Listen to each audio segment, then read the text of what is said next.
Hey guys, so tonight I am making my favorite basil pesto. I have made this recipe for, golly, about 25 years. It's so good, and nothing beats homemade fresh basil pesto. So what you're gonna need is some fresh basil leaves. You can buy them at the store in little shells or clam shells, or just in your produce section, or if you grow it in your garden. And then to that, you're gonna need some minced garlic. I really, as much as I love garlic, I really think less is more, because garlic can be overpowering. You need some pine nuts. I get mine at Trader Joe's, but you can find them at any other store. I think Trader Joe's has a really good price, or if you're wholesale club like a Costco, I would not buy them at a grocery store. I think they're really expensive at a grocery store. You can use walnuts if you don't have pine nuts, but I really think pine nuts is the best. Then you need some Parmesan cheese. I use Parmesan cheese. I know some other people use like a Pecorino Romano or something else, but I've always used Parmesan. Just some freshly grated Parm. It's not even freshly, you can even use just like the canned stuff too. And then just a little bit of pepper. You can season it up afterwards too, and season it more if you need, and just a little bit of salt.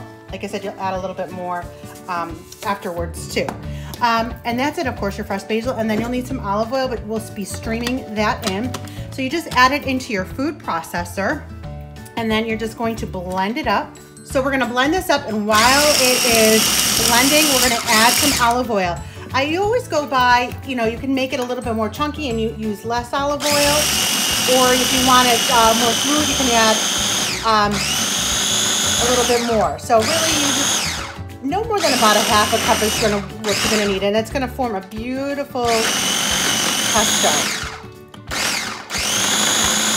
All right, so I usually then take a look and see how it looks. If I tend to like a little bit more thick and chunky, because you can always add more.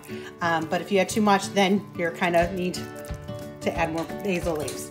So this is the pesto. It smells so good and so fresh. Like I said, you can add a little bit more if you want. It makes a delicious pesto. The recipe's been on Mother Time for a long time. It's never been on a page or on a post, but I need to add that. I love with chicken. It's super good with like cauliflower gnocchi or any kind of regular gnocchi. It's so easy to make. And what I also like to do too is if you get like a silicone ice cube tray, you can put it in that and then freeze it. And then you always have fresh basil pesto when needed. So it's super easy to do that.